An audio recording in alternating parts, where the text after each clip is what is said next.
Suicide اور homicide میں کیا فرق ہوتا ہے؟ اور کیا ہر ہینگنگ ڈیتھ صرف سوسائڈ ہوتی ہے یا پھر وہ ہومیسائڈ بھی ہو سکتی ہے؟ یہ ایسفکسیا کیا ہوتا ہے؟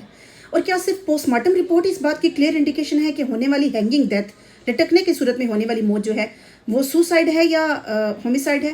اسی حوالے سے اپنی ویڈیو میں بات کروں گی میں۔ السلام علیکم، میں ہوں صبا مظفر کیانی اور میرا تعلق ڈسٹرکٹ بار ایسوسی ایشن جہلم سے ہے۔ اور آج کی جو ویڈیو ہے وہ اس لیے بھی اسپیشل ہونے والی ہے کیونکہ اس میں حالیہ ایک واقعے کا ذکر کرنا چاہوں گی میں کہ کچھ دن پہلے یہ دیکھا گیا کہ ایک گھر کے اندر سے ایک شخص کی لاش جو ہے وہ برآمد ہوتی ہے، جو کہ ایک ہینگنگ ڈیتھ باڈی تھی، جو کہ گھر کے اندر لٹکی ہوئی تھی اور جس کا کہ سر جو ہے گھر کے روشن دان کے اندر پھنسا ہوا تھا۔ کلیئرلی اس ڈیتھ باڈی کو دیکھنے کے بعد یہ بات ثابت ہو جاتی ہے کہ یہ جو موت ہے وہ لٹکنے کی وجہ سے، ہینگنگ ہونے کی وجہ سے ہوئی ہے۔ لیکن یہ کیسے ثابت ہوگا کہ وہ جو موت ہے وہ کیا جان خود لی گئی ہے یا اس کے پیچھے ادروائز جو فیکٹرز تھے؟ اس چیز کو سمجھنے کے لیے سب سے پہلے ہمیں یہ دیکھنا ہے کہ سوسائڈ کیا ہوتی ہے اور ہومیسائڈ کیا ہے۔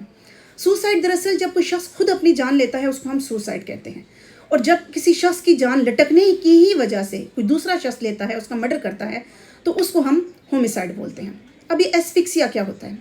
ایسفکسیا دراصل ایک میکنزم ہے، ڈیتھ کا میکنزم جس کو بولتے ہیں، کہ جس میں کسی شخص کا دم جو ہے وہ گھٹ جاتا ہے، اس کے لنگز کے اندر جو آکسیجن ہے وہ ختم ہو جاتا ہے اور جو کاربن ڈائی آکسائڈ ہے وہ بڑھ جاتی ہے، تو اس صورت میں کسی بندے کی موت ہو جاتی ہے۔ یہ لٹکنے کی صورت میں ہی عموماً ہوتا ہے۔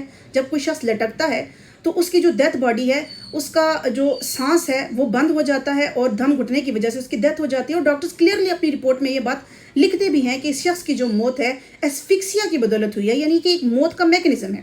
اب یہ ایسفکسیا کا جو پوائنٹ ہے یہ سوسائڈ میں بھی سیم ہے، اور جو ہمارا ہومیسائڈ کا عمل ہے اس میں بھی یہ سیم آتا ہے۔ یعنی اگر ڈاکٹر اپنی میڈیکل رپورٹ میں یہ لکھ دیتا ہے کہ یہ ایسفکسیا کی بدولت ہونے والی ہینگنگ ڈیتھ ہے، تو یہ ثابت نہیں ہوتا کہ یہ سوسائڈ ہے یا یہ ہومیسائڈ ہے۔ اب یہ کیسے ثابت ہوگا؟ اگر کوئی شخص لٹکا ہوا ہے، اس کے گردن کے گرد جو ہے لیگرچر مارک ہے۔ اب لیگرچر مارک ہم ایسے مارک کو کہتے ہیں کہ جو کہ گردن کے گرد کوئی رسی، کوئی جو ہے دوپٹہ، کوئی ایسی چیز، کوئی وائر لٹکی ہونے کی وجہ سے، پھنسی ہونے کی وجہ سے بہت دیر تک جو سیاہ اور رنگ کا دھبا گول ہوتا ہے وہ بہت دیر تک اس کے اوپر پڑے، تو اس کو ہم جو ہے لیگارچر مارک بولتے ہیں۔ اب کسی باڈی کے اوپر لیگارچر مارک نظر آ رہا ہے ہینگنگ ہونے کے بعد، اور پھر اسی باڈی کی جو آنکھیں ہیں وہ کھلی ہوئی ہیں، رب جو ہیں وہ ٹوٹی ہوئی نہیں ہیں، تب بھی یہی ثابت ہوگا کہ ایسفکسیا کی وجہ سے ہونے والی ڈیتھ ہے۔ یہ ثابت نہیں ہوتا کہ یہ جو ڈیتھ ہے سوسائڈ ہے یا ہومیسائڈ ہے۔ اب یہ ثابت کرنے کے لیے ہمیں حالات اور واقعات بھی آس پاس کے دیکھنے ہیں۔ مثال کے طور پر جس واقعے کا میں نے سٹارٹ میں ذکر کیا، اس میں یہ ثابت ہوا، جب سرکمسٹانشل ایویڈنسز کو دیکھا گیا تو یہ ثابت ہوا کہ وہ شخص اس گھر میں چوری کرنے کے لیے آیا، اور پھر گھر سے بھاگنے کے لیے اس نے روشن دان کا راستہ استعمال کیا،